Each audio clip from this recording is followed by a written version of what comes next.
This show is part of the Goodman Broadcast Network, mate. You probably knew that, though.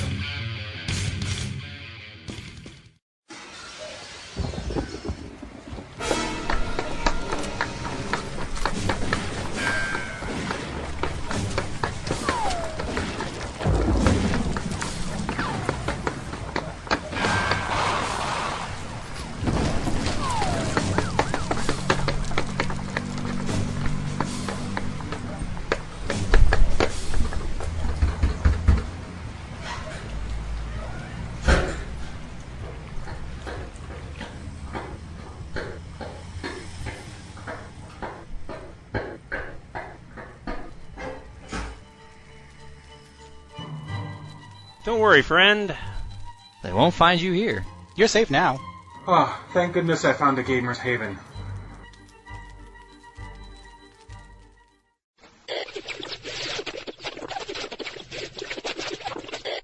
This is Ethan of the Gamers Haven podcast at www.canadiancrusaders.com. This podcast is part one of our Gen Con post-show. Keep checking in over the next couple weeks to hear interviews with some gaming insiders, other podcasters, and various other things that we got at Gen Con. To kick us off, we're going to have the Goodman Games seminar of how to write adventures that don't suck. I want to extend a good thank you to Goodman Games for allowing us to record this seminar. You can find a link to their website on ours at www.canadiancrusaders.com. And be sure to keep checking in over the next couple of weeks for more audio that we've recorded at Gen Con. On with the show!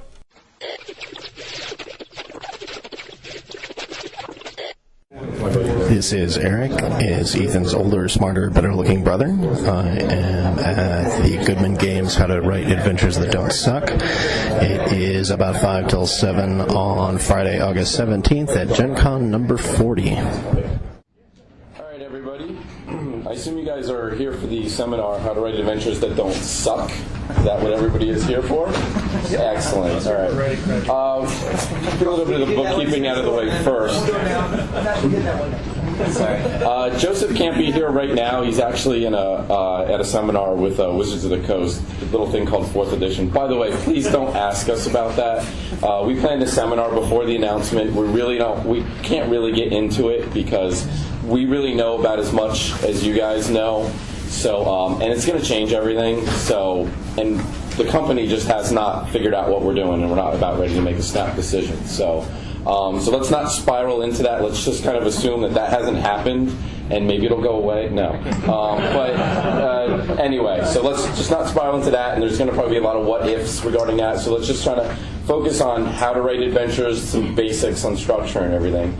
First, we're going to start just talking about who our panelists are here today. And when Mr. Goodman shows up, obviously we'll have a big introduction. Actually, we should all heckle him when he makes it. But I didn't say that, though. So all right, I'm just going to start here. I'll save myself for last because I'm going to be doing a lot of talking and I need a break. So starting here at my left, I'm sure you guys know who this guy is. If he is not Goodman Games' face, I don't know who is. But this is Harley. Say a few words, my man. My name is Harley Stroh. I'm the line editor for Dungeon Crawl Classics. I've written 11 or so adventures, give or take, and done some freelance fiction for Wizards of the Coast and some other projects for some other companies. But yeah, Dungeon Crawl Classics is where I do the bulk of my freelance work these days. Hi, I'm Adrian Palmier. I'm also one of the Goodman Games authors. I've had my finger in a lot of different pies. Contributed to a whole lot of the projects that they've done, a lot of the compilations, and the new Mega Dungeon. So I'm happy to answer any questions you guys have. Hi, I'm Mike Ferguson. I've written a bunch of other ones, and I've also been involved in some of the various projects, the tournaments. Stuff I've written includes Curse of the Emerald Cobra, Dreaming Cavern Squaredar, and I think it's about 4 or 5 now total between compilations and actual adventures. Again, I'll be happy to, if you have any questions on those specific things later on, great, but hopefully we can contribute something towards letting you know our thought process and how to write, again, something that doesn't suck. Hi, my name is Brennan LaSalle, and I've written 2 Dungeon Crawl Classics and a few other small Dungeon Crawl things, and I also created X-Crawl, and I've written almost all of the X-Crawl modules that are out right now. Hi, I'm Ken Hart. I've edited a lot of the Dungeon Calls, and I've also edited all of the comments that you've heard so far. So if you see any punctuation errors in what they're saying, I will then commit hard. Also, I've edited many of the Dragonback and Ecoscope books for Goodman Games, as well as DCCs, and my first DC I've written will be in a forthcoming collection. Number 48. Yep. If you guys don't know who I am, my name is Chris Doyle. I've been writing DCCs for a while. Actually, I got my start with many different companies. I used to work for West End Games and their Star Wars line. I know that's dating me right now, but Dungeon Magazine, a bunch of others that I don't really recall at this moment. I've written a bunch of DCCs, 0, 7, 11, 13, 15. I was the person who kind of created the framework for the DCC tournament that we run each year. Next year's our 5th anniversary. Come out, support us. Yay, everybody has a good time with it. And also, I think I was involved in that box set, too, of some minor repute. First of all, can everybody hear us all right with the, or do we need the microphone? So we can do the microphone thing. I don't mind about that.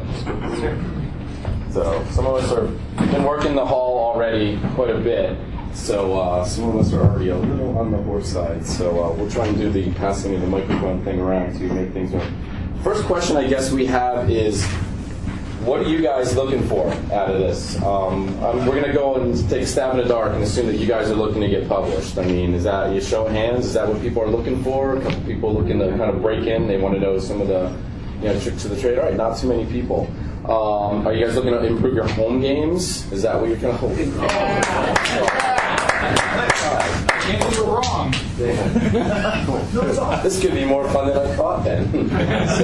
So obviously you guys are seeing something that you like in the DCC line, I'm assuming, or something else that Goodman Games is doing, and that's why you're here. So you're trying to figure out what it is that we're doing.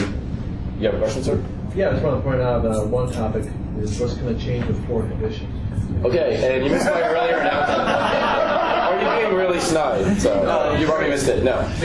Like I said, we know about as much as 4th edition as everybody in the room right now. So we really can't tailor. I mean, we talked about this seminar like 6 months ago. So, and 4th edition wasn't even a twinkle in our eye. But will 4th edition be OGL? Yes, sir. It will be OGL. Yes. So we will be supporting it in some capacity.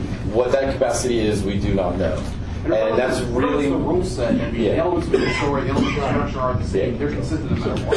Exactly. So we really don't want this to spiral into what Goodman Games is going to be regarding 4th edition, because that's really what we're not here for tonight. If everybody's looking for that, feel free to just write out.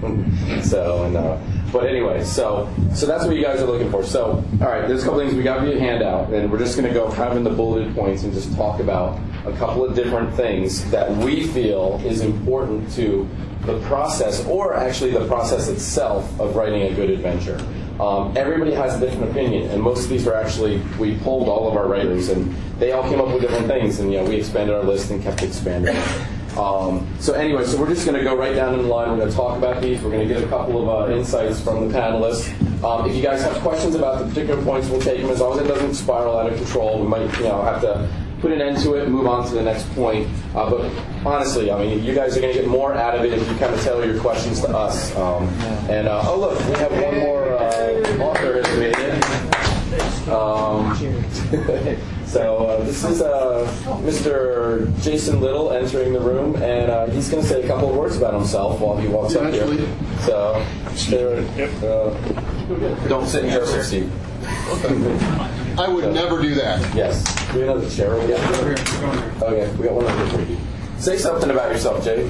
Hello, I'm Jay Little. I've worked on several of the DCC modules, and I love freelance writing for Goodman Games because I love writing adventures that don't suck. Oh, he didn't hear that, did he? We can record that and play that back from later. We got that. Okay. All right, the first thing we're going to talk about is the adventure writing process. Now, everybody has a completely different process, so we probably shouldn't spend too much time on this, but just a couple things what we'll do is I'll tell you what I do basically right off the bat. The first thing you look for is an idea. You sit there, you come up with an idea, you say, well, this is what I want to do. Okay, then what do I do next? Well, then usually I outline it. I mean, that sounds pretty straightforward. And when I'm doing the outline, then I look to, okay, well, what do I want to achieve? What are the cool little bits about it? And sometimes I'll say, you know what, hell, I really love Sturges, so how can I get Sturges in this damn thing? Dark mantles. Or dark mantles. Or better yet, Sturges and dark mantles in the same encounter, because that's always good. So, and then obviously, then you jump into the actual writing process. Sometimes I actually, lately, depending on the project, I find it actually useful to actually do all the stats first, so I know what I'm working with. If you've ever tried to write tactics and you don't have your stat box done yet, it's actually kind of a problem. I actually started doing that recently as well. Yeah. That's the first thing I do is that little encounter list that shows up first, stat block everything out, because trying to fill that in later, especially doing tactics, mess. And it actually generates a lot of good ideas, because when you start looking at the stats of the monster, you start thinking of ways, hey, what can I do with this guy? This guy's got reach, this guy. Exactly. He's amphibious. Hey, that must mean we can work something around that. So that is actually a very useful thing. Get your stat boxes done first. And most people actually dread that part of it, unless they're the stat crazy people who love doing stats. Then they love that part, and then they're not so good at the other parts. There are two advantages to doing it that way, too. One of them being the fact that you get the hardest, most time-consuming part out of the way, or one of the more time-consuming parts. And secondly, that's one of the best ways to fine-tune an encounter. You love the concept, you love the idea. Playtesting has shown that it's difficult, but, well, now that you have the stat block, you can say, well, we can scale this back a little bit. We can reduce their strength a little bit. Maybe we change the weapon type. Once you have that stat block, you have a lot more flexibility with all the other design decisions you're making. Excellent, excellent point. The next part is, and this people probably very different. This is, a rough draft. I mean, you got to start somewhere. You know, some people start at the beginning of the adventure. They write the background and everything first, and then they go through planning encounters. I'm sure everybody does it differently. I mean, that's usually what I do. I usually write it fairly chronologically. I mean, I sit there, I write my background first. That's the basis of the story, and then usually I write my early encounters, and then I usually go kind of building up to some sort of climax. Do not sit in Joseph's chair. So, thanks, that's good. So, if you want everybody, you should have got here on time. We have one more panelist. This is Mr. Luke Johnson. Tell us a little bit about yourself, please. Hey, Luke. Hi, I'm Luke Johnson. I got lost coming here. And I've also written some adventures. I've been a freelancer for 5 years, full-time for 2 years. Dirt poor, but doing what I love, so whatever. For Goodman Games, I've written a couple Dungeon Crawl Classics. Also, I'm the editor-in-chief of the Wicked Fantasy Factory, which produces kobolds exploding at sorts of adventures. And I've worked for a bunch of other stuff like Wizards of the Coast and White Wolf and that sort of thing. All right. So obviously, a rough draft needs to be written. Some people, believe it or not, they write them by hand. Some people just sit in front of a computer, punch them out. Whatever works for you. I mean, I used to actually write them by hand only because my brain went faster than I could type, and I would get very frustrated if I was sitting in front of a screen and I had all these cool ideas and couldn't get them out, so I would just write them down. The other important part of the part when you're actually getting ready to write your draft is sometimes just writing concepts down. Sometimes, and it's nothing like when we did Castle White Rock, which is big. I had a notebook with me, and it actually almost always not always came around with me, but it was usually nearby somewhat. And I would just come up with a concept or a thought, and I will be the first person to admit, I pulled ideas from Sesame Street, I pulled ideas from movies, I pulled ideas from novels. Everything is material. Yeah, driving in a car and you drive by and you see an exit for someplace, and you're like, that's a really cool name, jot that sucker down. Conversation over in an elevator is material. Yeah, so always material to steal is not fantasy game-related material. It's amazing how many times you'll be in a mall and you just walk by like a furniture store, and again, you see like the name of something, you're like, okay, castle whatever, or royal family whatever, just because it sounds cool and you're not automatically thinking, all right, but Tolkien already did that. Yeah, exactly. The other classic thing too is to take something and just change it a little bit. Castle White Rock, it's not particularly original, so it didn't take too many stretches to kind of get to that final name. So I mean, so that's another thing. So always look for come with the idea, but you're like, oh, that's too Tolkien-like. But you know what? We'll switch it around a little bit. Add a few letters, take a few letters away. So sometimes the running journal thing, it's a great way to go from that basic, rough draft part to the actual writing of the rough draft to then what, we would call the final manuscript. But before we get to the final manuscript, there's a very, very important step. And it's probably the most important step that Goodman Games probably works harder than, in my opinion, any other company that I've worked for as a freelancer, and that's play testing. And the problem with that is you need play testers. You need good play testers. You need them that are brutally honest, that can convey their problems with it, that know the rules, and also you can send them something and say, I need comments in 2 weeks, not 2 months. And that is a problem. And Goodman Games is always looking for play testers. If that's something that interests you, you should be sending us an email, because we play test everything that we do. And when it comes to our tournament modules, we play test them several times, and it makes the process a little bit harder, because then we've got version 1, 2, 3, 4. How many versions does Vault have? 10, 11? Yeah, and this year's like the X-Crawl DCC. Each round had at least 12 versions. Yeah, because they would go through a playtest and then redo the version and then playtest that, and then at some point you got to keep in mind that at some point you got to say, hey, this is what it's going to be. But you're never going to get anything absolutely perfect here, 100% satisfaction. That will never happen. But at some point you have to say, this is as good as I can possibly make this. Maybe it's all because the deadline is looming. Those are kind of important. But eventually you're going to come to kind of a piece with, this is awesome, or this is okay, this is good enough, I'll pick it out. And if the editor hates it, he'll get back to you. Question? Is it chilly for the open tournament? So, excuse me. Yeah. Have you already had the open tournament this year? Yes, we have. Okay. Is the open you're asking about? Yeah, sorry. Round one ended up today. Yes. The results are posted in the Union Center if anybody needs to know. It is possible when you're playtesting to and it makes it difficult, particularly if you have a small group of friends who you work with, and you're like, okay, I can use them as playtesters. Make sure they're the kind of friends who can be brutally honest with you, and as you are doing yourself ill favors writing, if anything you write, you're like, how do I like the adventure? Oh, I loved it. It was great. That's no good. That's no good. Absolutely no good. Yeah. I got one more comment, so go ahead, Brent. So I just had a tip, since so many of you are here to improve your home campaigns. People really don't play test for that kind of thing. The next best thing to that, if you're doing it for your home campaign, what I suggest is, before you actually sit down and write it all down, take up all the character sheets and look at all the character sheets and make sure that your adventure has something for each one of them specifically. You use their special skills, their special items, their special whatever for. Actually go through and make a checklist. Say, okay, my dungeon, I've got 2 clerics, so I've got to have this kind of undead, this kind of hazards and situations that we're doing. Something will have to exactly, and also if you don't have a road, don't put 15 traps per level. That's just harsh. Yes, one more point. Keep in mind your DCs of things. If your adventure is really important on a Spellcraft DC 25 check, make sure there's a really good chance that the PCs can do that. And if they can't do that, and they really need to know it, you got to dumb that down. Because if they're going to sit there and be stuck at this one point and frustrated, no one's winning out of that situation. So that's why it's really important. Know the player characters. You should always know, I shouldn't always know, but in the case of the tournament, we know the pre-generated characters. So we know what they can do, and we can actually get right down to the percentage, they should have a 75% chance to find this. And often what we do is when there's an important plot point that might need a spot check or something, we'll make that really low because you really want them to succeed. Otherwise, your game is going to come to a grinding halt. Question right there, then we'll get to you. Regarding playtesting, what kind of playtesting do you guys look for when you have people playtest, and exactly how rigorous do you look for? To break the system or just to play?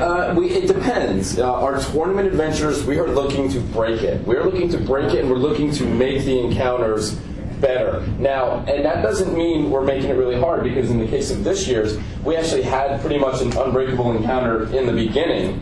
that we had to then dumb back down. Bring it back down. We had to bring it back down because it was too much. And so it kind of goes both ways. But now for the regular DCCs, we're not necessarily looking for that, unless that's the goal of that particular DCC or other product. So it all depends on what our ultimate goal is. A good point about playtesting with that, though, for thoroughness, is that if you do have a home group that you playtest with or run things by, they're more familiar with your style, with your campaign, with your way of presenting puzzles and traps. So some of the best feedback that I get are from playtesters that I've never met with, never played with before, because they're looking at traps, or looking at encounters, or looking at these challenges from a perspective that my group and my way of thinking would have never thought of. So they're like, hey, you've got this room in here where you've got to activate a lever. Can I mage hand it? Is it light enough for that? Well, what about can the ranger shoot it with an arrow? And they take a look at all these different things. So sometimes a bold list of, hey, for option A, you say that you can solve it in these 2 ways. Here are a few ways that our team came up with. Would these work? Some of them are like, hey, that's a great idea. And ones you're like, no, that doesn't really fit the concept. So whether or not you integrate directly the feedback that you get from those people, it can really help you shape and refine so that it's very, very clear what you're looking for. Good point, Jack. You had a question right there, real quick? Yeah, just you're talking about, so you have an important plot point that you really want in a low dice check on. Well, what do you do if, all 5 of your players miss it? Do you have an alternate way then? That's really when you're running the game. That's really not the purpose of our seminar. So, our seminar is actually designing the adventures, and basically the point with that is. Well, I disagree with that because if you have especially if it's early on in the adventure, if there's an important point that you want to make sure they get. Do you just then assume that they make sure it's like they're guaranteed to get it? Or do you then come up with an alternate path that may take an extra hour? Yeah, depending on what your word count range is and what kind of level of detail you're willing to invest into it, it would make sense to if they miss plot point A, there are 3 other ways that they can achieve that same plot point. So you usually come up with that an extra. Depending, you can't always do that. Depending on the style of module you're trying to write, or adventure you're trying to write. But yes. Or as we said, particularly with a group like mine, when you do have the trap encounter and you actually do have the rogue, but everybody's too damn dense to actually. Believe it or not, yes. That foils many good adventure designers. It happens. It happens. How to make players that don't suck? We can't do that. Exactly. At that point, get better players. I know. That's just to feed off an earlier point. When I do an adventure, a lot of it is I actually despise the encounter that says if they do not all make their saving throw or they do not all make their search spot, whatever DC, there is absolutely no way you can progress in this dungeon. You're really boxing yourself if that's the case. As Chris said, my personal preference is, all right, their life will be easy or much easier if they achieve this, and I try to tie it more to players being clever rather than, okay, you're all roll 2. You're all dead. You guys have been waiting. I'm sorry. Well, I just want to say one thing about playtesting for those of you who aren't really planning on publishing and have a home group. In today's world, we all have people we know, friends of ours who don't live nearby. I have a gaming friend in Massachusetts. And it's well, I'm writing something for my home campaign. He and I might just bounce ideas off each other because, he's not playing in my game, I'm not playing in his home campaign. So we just traded thoughts like that. So that's kind of an informal type of play testing. Just get someone outside of your group who knows this stuff, who may, be a good sounding board. I was going to say that for an extremely important plot point, like how the players have to find the dungeon or something along those lines, where there's absolutely nothing you can do if they don't do it, build in a couple of redundancies. I thought specifically of the first dungeon crawl I did, which was the Sunless Garden. And I had there was a map they could find tracks, or there was a dog there, and if they could speak to animals, the dog would lead them to find their master who was lost. But put in 3 ways there because otherwise they don't get to the dungeon and you're sitting around. I think one of the things we forget is that some of the best fiction, some of the best adventure stories do have eminent failures that really redesign. Exactly. Lord of the Rings is perfect. They can't get across parameters, so they go through Moriah, but Gandalf can't figure out what the Elvish name is for friends. So they sit there for hours trying to figure that out, and that builds some reality into some. It does, and that's really where your game master comes in. Where your game master has to be the one who's going to know their team and know the particular play style, and is going to be the one that's going to be able to adjust on the fly. And much like Brendan said, even if the module doesn't have that written in it, well, maybe he just quick throws in a dog because he knows there's a druid in the party, and that druid always talks, or the gnome always speaks to burrowing animal, all the time. Something like that. So. When you guys design modules, how much do you take into account the contingency planning? When you sit down and you say, this is where I want the module to go, but there's obviously so many ways. At what level of depth when you're writing the module do you begin to go, okay, that's not what I want to touch on, and how far down that tree do you want to go? That's probably different for each writer, and believe it or not, unfortunately, word count does come into play with that because you can't just write an endless number of words and expect it to get published. But anyway, so it depends on what you're dealing with. I mean, if you're writing a 32-page DCC, there's only so much you can do. And if you're writing a high-level 32-page DCC, where 60% of it's going to be stat boxes, you don't have that much wiggle room. And sometimes if you're trying to add additional plot points, you might have to sacrifice them because you need to have those contingencies in there. I think it works well, almost like a Visio flowchart. I usually have the characters start here, here's the player beginning, they're going to end up here, the battle with the evil wizard. Okay, I have room for 5 steps in here, and this one branches off into 2 sub-ones, and you can kind of visually map out. I do a lot of website development, so like creating a site map for my adventure, taking a look at it in that direction, then I can see, you know what, I got one too many steps in here. And then those aren't necessarily rooms or encounters, it's concepts, and then from that I can break it down into, well, for this step, I can make this a room they have to get through, a creature they have to fight, a puzzle.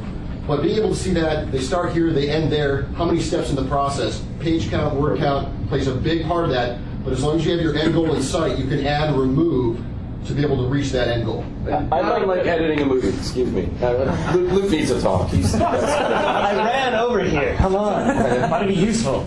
We've mentioned a lot about word count and stuff, and I think it's important to point out that it's not just, oh, I have 15,000 words to write this, and I can't fit all these plot points in, which I'd really like to do. It has to do with the fact that the guys who play our adventures don't want to read 5 pages of plot points and possible contingencies and things like that. There's a certain amount of it's in the GM's hands that's implicit in all adventure design. So there's a reason those word counts are in there, and it's not just because we don't want to print more pages. It's because you guys don't want to read more pages. Any more questions on that first bulleted point about the design process or anything? Yeah, actually, well, not so much a question, but in terms of designing, one thing I always find very helpful for me, even working on my home campaign, is keep asking yourself questions. Like, you can think of a concept like, oh, this monster would be really cool to throw at my players. But then ask yourself, well, why is this monster here? What is the evil wizard's goal? What is his purpose? Because sometimes that blank page or that blank screen can be very intimidating. You think, oh, I have to start writing down ideas. Right? Think of questions first, and then as you think of the questions, the answers may come to you, and that can take the campaign or your adventure in a completely different idea, different path than what you had when you first thought of that particular creature or that particular villain. Any other questions or anything? We're moving on. We should have time hopefully we'll have time at the end, so if anybody wants to revisit anything. Also, we'll be able to hang around a little bit afterwards if anybody wants to do some one-on-one or 2-on-1 or 10-on-1 or something like that. So Adrian is going to discuss our next point. Jump at it, man. What Ken was just talking about leads really nice into what I was going to say. And it's just talking about very similar to, it's the internal logical consistency of your adventure. It's something I like to refer to as the octopus in the cave. Okay, if you got a deep, deep, deep cave and there's a saltwater octopus, there's no freshwater, it's a freshwater cave. Why is the octopus in there? In your mind, it may look really cool. It's an octopus. It's got fire, maybe. It's got like 10 eyes or something. Maybe it's got horns. Why is it there? What's it living on? How did it get there? What's this octopus all about? So sometimes you have to take what sounds like a really good idea and make it fit into a quasi-realistic sense. I mean, we're talking about a fantasy game. We got halflings walking around in plate mail armor with flails and stuff. So, reality has to be stretched a little bit. We all understand this, but it still sort of has to make sense. You have to have an ecology. If the troglodytes live in this cave, does the cave smell bad? Do you smell them coming like a long time away? Like, does their gear smell bad? You put it on, does that stuff still smell bad? Do all their neighbors really hate them, so they have like barricades and like air freshener around and that kind of thing? That would make sense, because if I was living next to Chocolates, I would certainly do that. So that's something you really have to look at. Does anybody have any questions on this sort of sentiment? See where I'm going with this?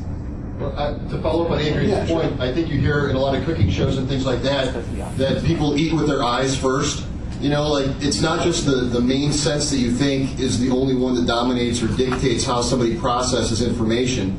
There are so many senses that I think a lot of writers overlook to describe. Smell is probably one of the most important ones that can add a touch of realism or grit or a distinction. Correct. Yeah, the sounds are pretty easy because you've got spot. I mean, listen, and what things look like with spot and search get tied into die rolls, but how do things smell? How do things feel? You open this door handle and it's slick and oily, or the floor is sticky. I mean, these things just create these extra questions in the players' minds of what's going on here, what's really underneath all of these other senses that we're encountering. And a really kind of neat thing to do is to throw this kind of stuff in and have it sort of be a red herring. Because players will make up the craziest things that you didn't even think of.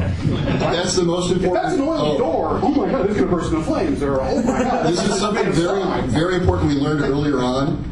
Any door that gets a description is immediately a take 20 search check. If you walk up to a door without a description, oh, I just opened it. Or even when you go into a room, like when we do a various room for a dungeon, it's like, okay, our standard thing, all right, the ceiling is 10 feet high, the walls are this, or the ceiling is now 30 feet high. Why is it 30 feet? Why is it 40 feet? Why is it 50 feet? Why is it, all of a sudden it's just like, what's going on with this? And the best thing to do is actually nothing. It's just odd. It's just this. But suddenly your characters are going around, and meanwhile, they're almost real threats storytelling for you. They're almost let them. Yeah. If that's the case, if they're going to start making crazy stuff up because it's 40 feet high and domed, why is it domed? I have gotten great ideas from my players in my home campaign just because they come up with crazy theories. I'm like, wow, that's better than what I had. It fits perfectly. And for a home game, like, I've done this with puzzles where I have my whole puzzle, I'm giving it, it's supposed to be tough, and, you know, it makes the Da Vinci Code look like tic-tac-toe, and it's real simple. And you go, and they come up with a solution, and for my home game, and they'll say, and it's solution X, and I have P on the paper. But you're going, they worked through this, their explanation makes total sense. I'm not going to tell them they're wrong in my home game, because if you heard their logic process in your own home game, why are you going to punish them for going through, okay, they've spent 20 minutes talking about this round table, and you really can't find a fault in their logic apart from it's completely wrong.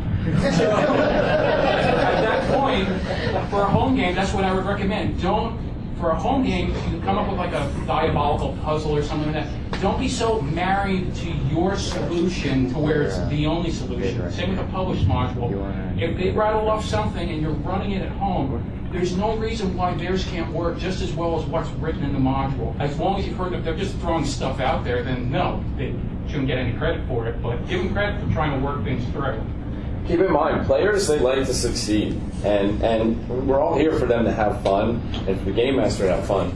And it's a lesson we've definitely learned in doing the tournament module year in, year out, is we're trying to make it smaller and smaller, less number of encounters, because, you know, we want people to get to the end. You know, the first couple years we did it, so it's like, because, you know, they want to get to the end. Even if they all die in the last encounter, they want to have that sense of accomplishment, like we did it. Maybe we didn't win the day completely, but we want to get to the end, and, you know, that makes them really happy. The best idea in the world does no good if nobody lives to see it. Exactly.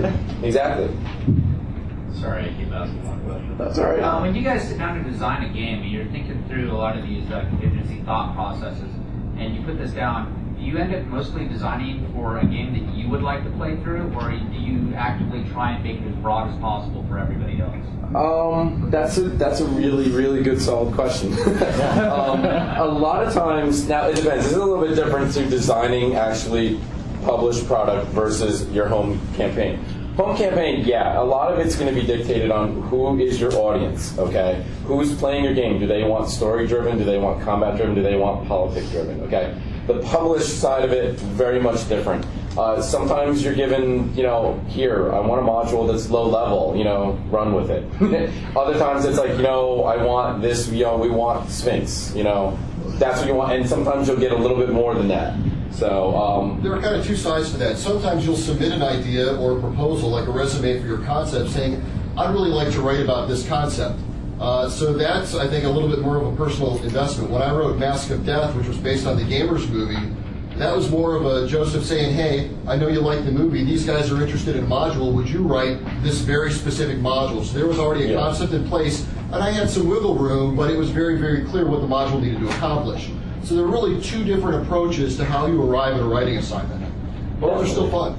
And maybe a better way to frame that is not, what would I like to play or what would be most general, but what do you feel the most passionate about? And that sounds totally corny, but it's true for home games, it's true for published games.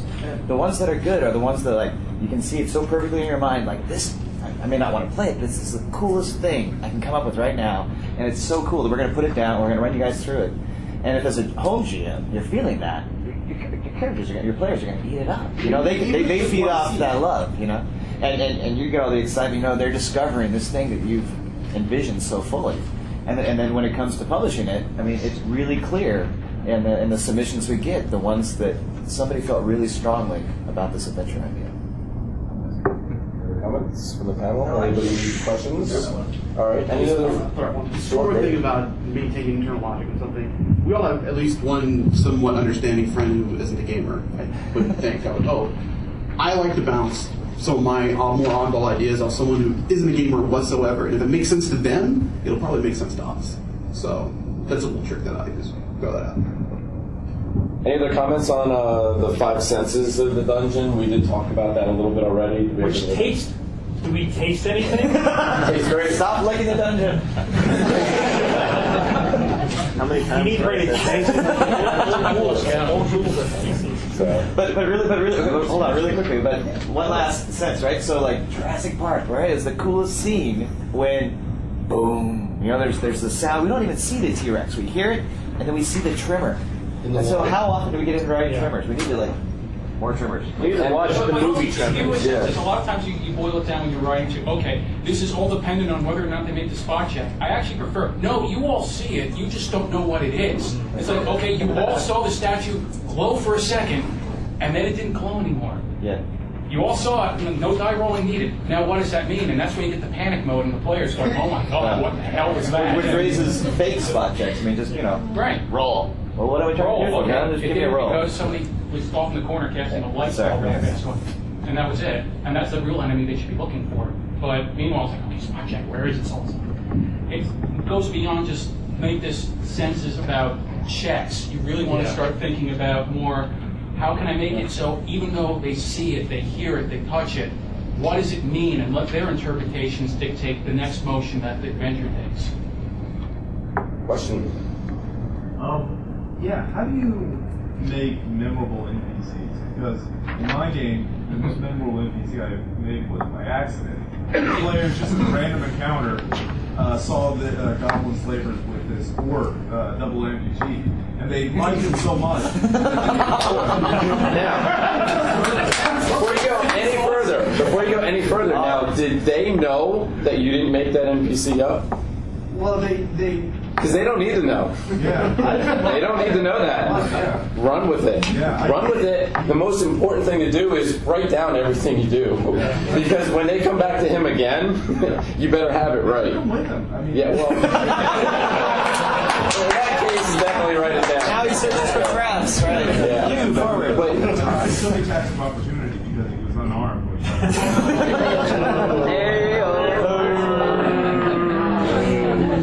You answered your own question. You gave him a really interesting quirk. Here is this slave that's a double amputee.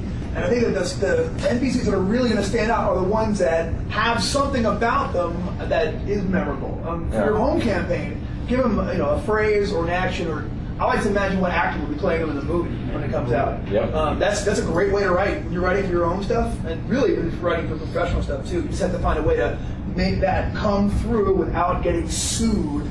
Whatever you're doing, so you gotta be subtle, but you can do it, you know. But they don't have time to be anymore. They act in pictures. They kind of block that. That's a problem. In my own games, the thing I have really come down to this point after a bunch of years is just I take the NPC, stat them up, do everything, and then it's wherever the players take them. I don't take effect.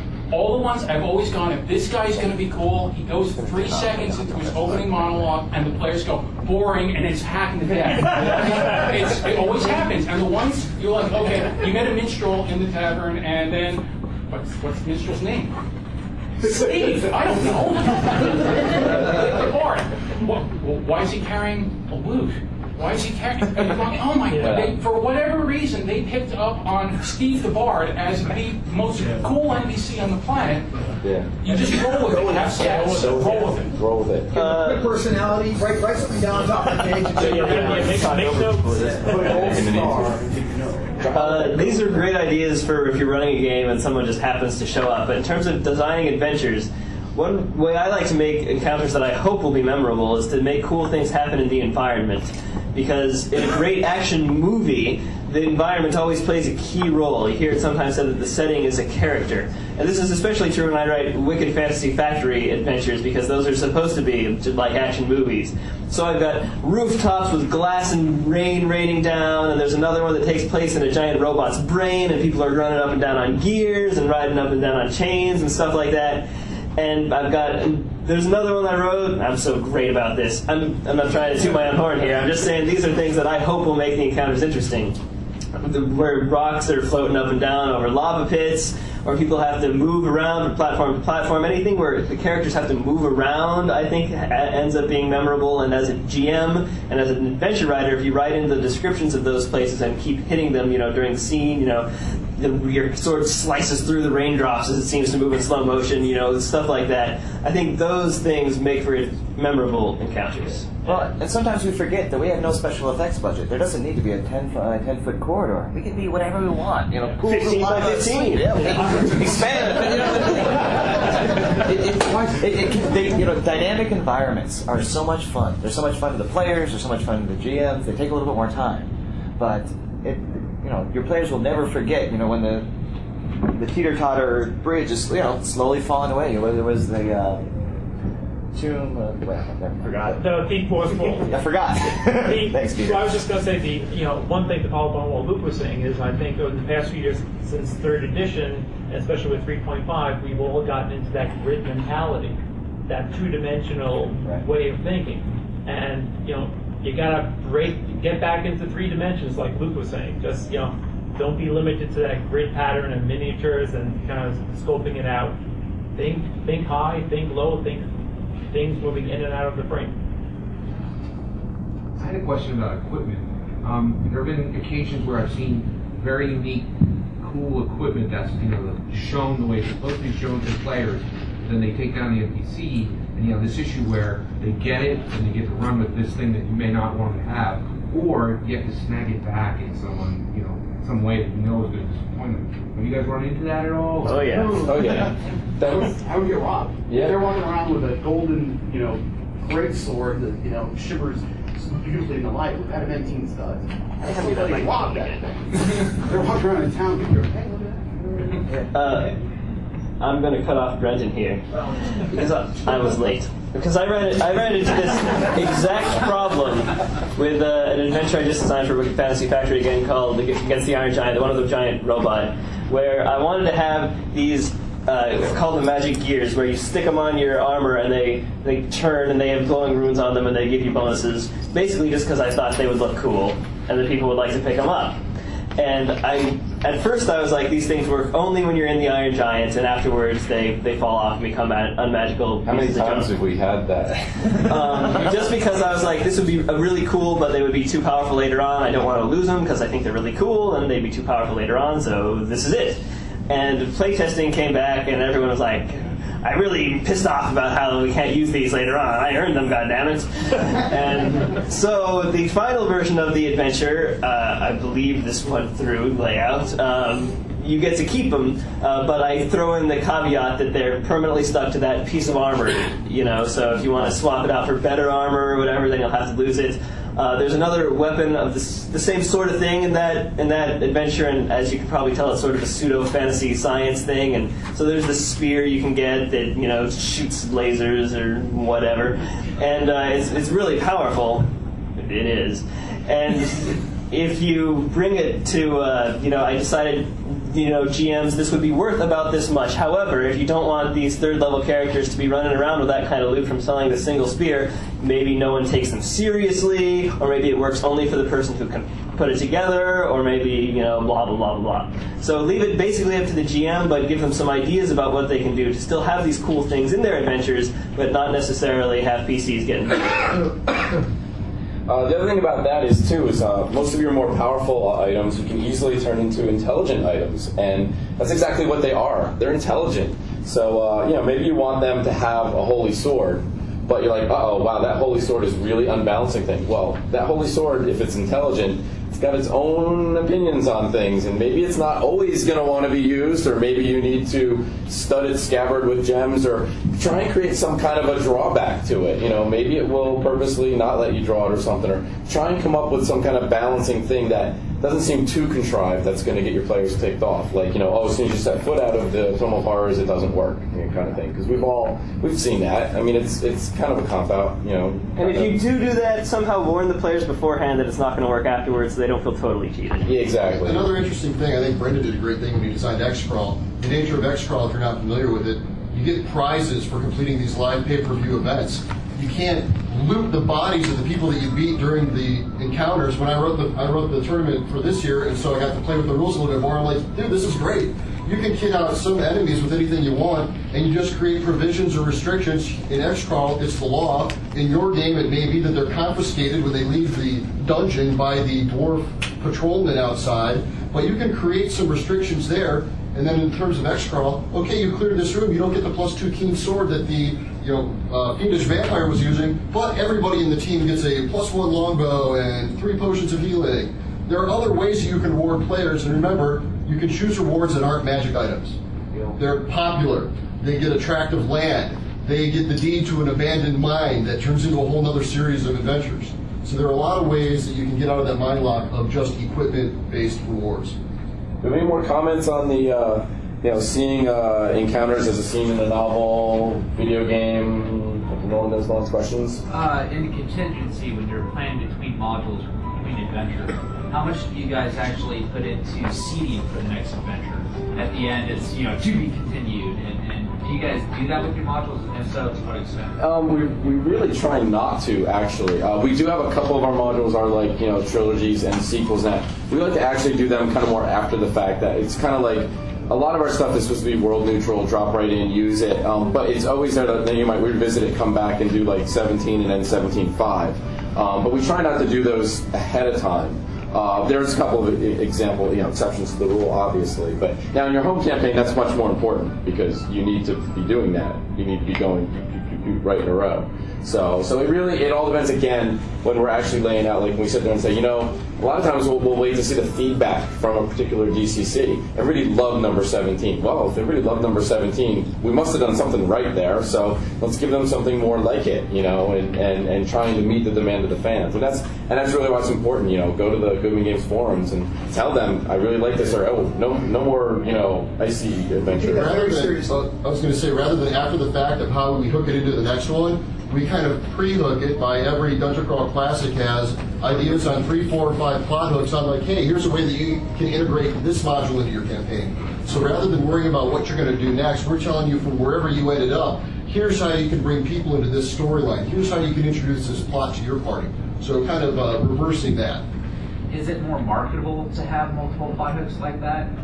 It really depends on who you're talking to. Yeah. I mean, it really. I mean, if you've got a cool concept that you think people are going to want 3 adventures based on this particular villain or setting or whatever, then you run for it. But I mean, you notice most of the DCCs, they're usually very loosely connected, if that. It's not to say that we're not putting seeds in there that they could be connected, but for the most part, your home, it's very different. You got to probably think, modular, drop in, drop out, because, only the people that like that trilogy, well, they're going to buy it. But if 80% of the people don't particularly care for that first module, well, you just eliminated them. So it's a balancing act.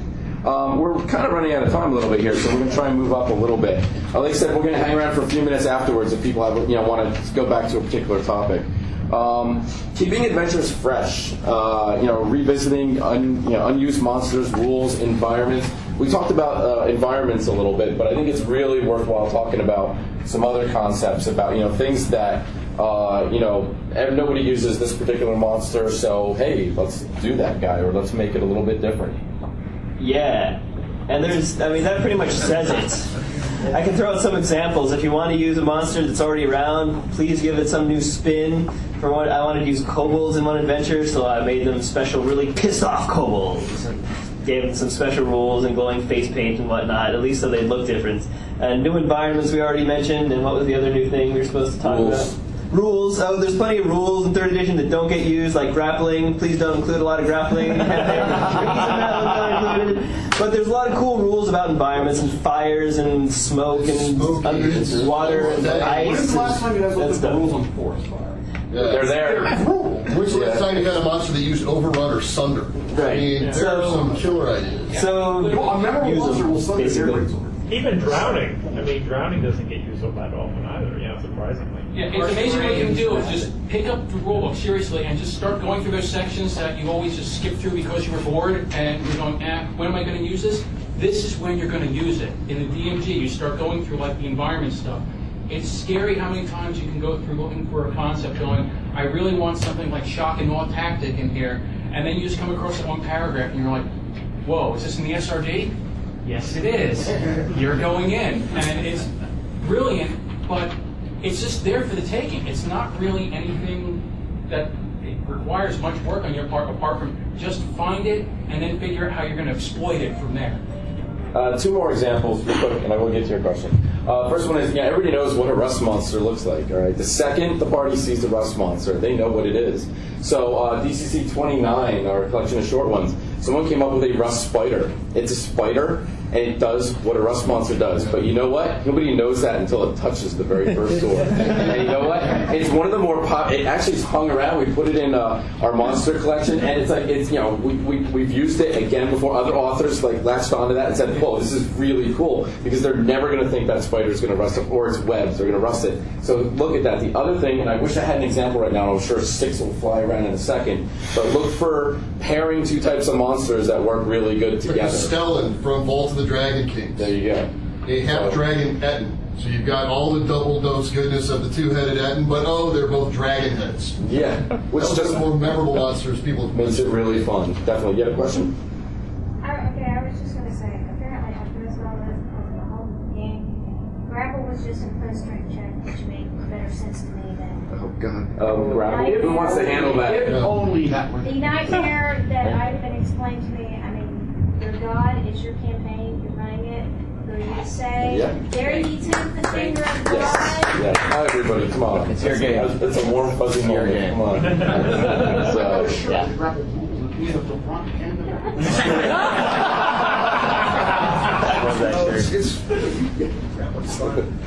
Yeah, that is true. Yes, you are God, and like I said, do what you want to do.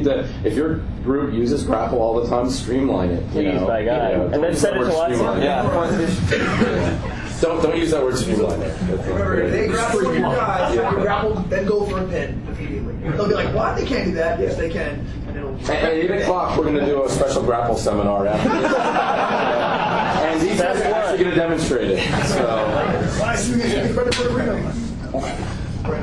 Any more comments on used stuff? Anybody have any? We are seriously almost out of our time. We've had so much fun.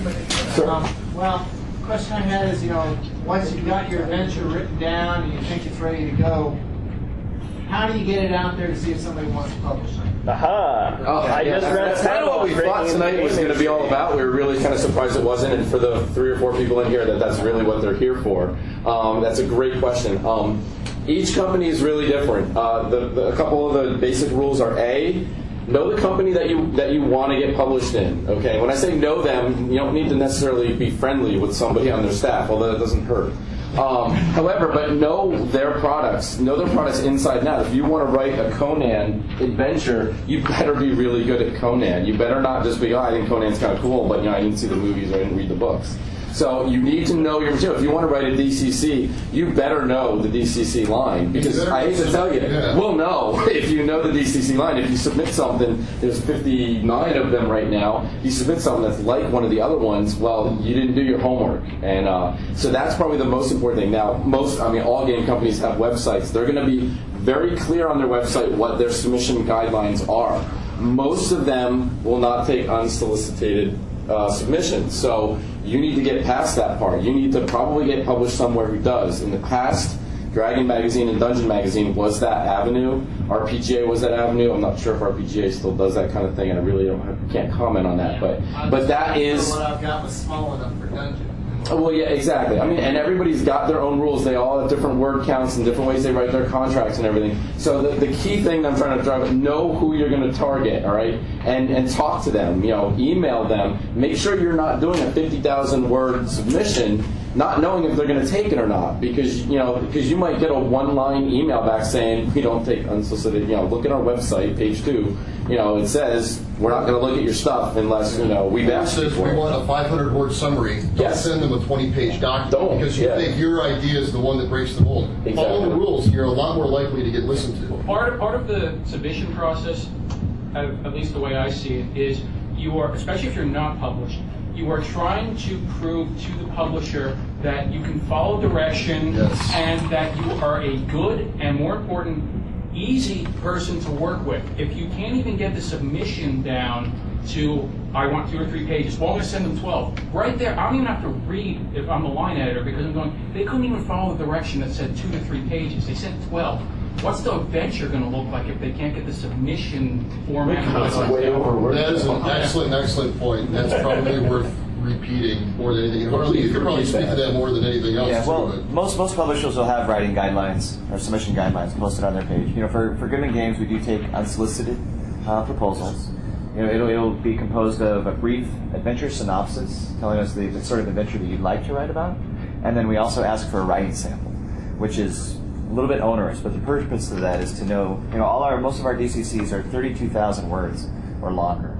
And if we see in the query letter or in your writing sample that there's lots of errors, we know that by the time, writing is difficult. You have to handle the prose piece, you have to, handle the mechanics piece.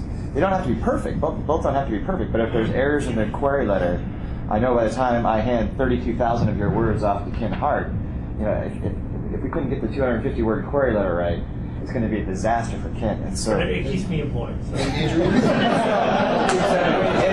It seems corny, and I didn't understand it until I was on this side of things. But typos, I mean, we all make typos. I'll send you guys all emails, and you'll write me back and you'll say, Harley, I would never take this query. You'd be absolutely right. But they have to be as clean as possible. They stand out immediately, and it's a bummer. But they're like black strikes against you right away. It's incredible. Can you tell, 32,000 words is approximately how many pages? That's a regular piece. Oh, I don't. About 24? Like 25. I don't look at it anymore. No, but it's 700 words per page. This could be why we're saying too many. Just give you an idea of the size of the module. Yeah. So, but yes, we do take unsolicited submissions. We're always, looking for fantastic adventures. But at least for Goodman Games, it's not the case where you write the adventure first and then send me a short blurb. That could be a waste of your time. It'd be a great exercise to go through that process. But if the sole purpose of it is getting publishing credit, that's not how you want to go about it. There's not a lot of companies out there right now that are looking for D&D 3.5 adventures, I should point out. Goodman Games, possibly the only one. I know D&D Insider, their new online initiative, is going to need some more Dungeon Magazine-style adventures. I think Green Ronin publishes a line of Bleeding Edge adventures or something like that. Does I'm Watson not still sure how have their that's open call for adventures? I don't think so. It all changed. So, like, you're pretty Green Ronin limited. still Goodman does. Games is probably your best bet. So, talk to Harley and pitch him your idea after the session. All of it. It's the grapple roll. Opposed strength, I lose. Just to shift off of the Yes, sir. mission stuff a little bit. What are your guys' most successful modules, or maybe even your favorites, and why do you think they were successful? Well, I'm going to throw it right out there. It's without a doubt the DCC line, and that's probably because what we already discussed. They are modular, they are neutral, they're world neutral, they're all different levels, all different flavors. Within that line. Oh, okay, you specifically want to know which one. Because you mentioned some of them, and I was just kind of curious. Yeah, it's kind of hard to say. I mean, I think we really need to do something on the website where we get a lot of feedback from everybody on what they really, what is everybody's top 10, because there's 50 of them now, and why. Because, quite frankly, and I'm not going to name specific DCC numbers, but Joseph, who created the line, he'll see a DCC and he'll look at it like, well, I'm committed to this, and put it out there. And then it turns out to be one of the most popular ones out there, and he's scratching his head. And he puts another one out the next month that he is completely in love with, and it's just received okay. And so the point of the matter is, one person, everybody's got a different opinion. Some people just really like Arctic Adventures. Some people really like the Underdark. Other people can't stand Underdark, so automatically they're going to hate that one. So it's difficult to get one that everybody loves. I think the compilations have been very, very successful, like Adventure Begins, the DCC tourney ones, because the tournament has so much interest. There's a lot of content there. You've usually got the best of the contributing writers, and it's gone through such rigorous playtesting and exposure that people just really seem to latch onto those in particular. And there's really no recipe. There's no, it's not like a recipe. You can't just. There are important things that need to happen. We need to have really sweet villains. We need to have a really cool environment. We're not really asking for a recipe. No, yeah. But what your personal favorites? Yeah, but are you really? Is that the question? Yeah. Is that the question? It's sort of why. I love my spot jokes. Russ Spider, and that was the creative uniqueness of that one. Your favorite DCC, Ken? Quick. Yeah. I like the area of the Crow God. Yeah. Brendan? Because? I also the Rock King. Love it. Jason? It would have to be Crypt of the Devilish. It was the first one I worked on. Like the Sea of Savage Kings. I read that. I was like, this is what it is. Yeah. I really like the Summon's Garden. Evil Tree is kind of cool. I like Crypt of the Devilish because it really reaches back to the Tome of Horrors kind of thing, and it just, embodied everything that we did. Yeah. Iron Crypt for me, probably. I like the first book of Fantasy Factory adventure I wrote. DCCs, man. It makes kobolds explode. Who doesn't like exploding kobolds? So we don't mod you if we want to continue the conversation. Email, you put an address up on the board. Okay, well, actually, what we'd like to announce, we are done. We are out of time, and some people are leaving. We want to make a little bit of an announcement here. What we plan on doing is, if anybody's familiar with the Goodman Games website, we have a very active forum section. We are going to create, and I don't know when this is going online. It's been done. See, I already had it. I posted on it. Dude, why don't you say something about it? Because I don't look at those forums. Based on popular demand by the rabid fans of Goodman Games who just can't get enough of this content, or a little bit of self-congratulations, we created the Designers Forum. Within the forums, there's a specific one where you can ask questions and the designers themselves will answer. Many of us are there daily on the Goodman Games forum answering questions that people have. In my home game, in this module, on this page, how should I do it based on my characters? And we love getting feedback from the fans. So we broke apart and actually created an area on the Goodman Games forums where you can ask the different designers questions directly. It's called Adventure Design. It's at specific. Adventure Design. Let's have a big round of applause for Joseph Goodman for running this thing. Doing a great job. He does really exist, honest. It's not just us. We didn't just come up with him. So, thank you guys for coming. I think at the highest part, I think we had about 62 people. We were only at 25. So I think you'll see us back here again next year in a bigger room, hopefully. I'm sticking around. Who's sticking around? This concludes the broadcast from World Control.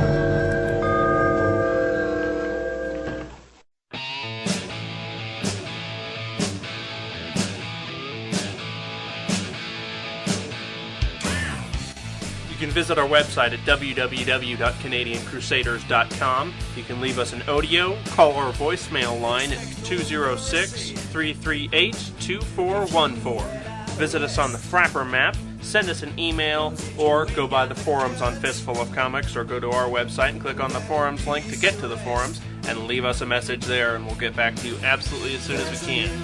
Thanks for listening. Gamers Haven Podcast is released under a Creative Commons non-commercial attribution share-alike 2.5 license and is a proud member of the Fistful of Comics podcast audio group. And if you slow on the draw, you'll be fast to die. There's a new sheriff.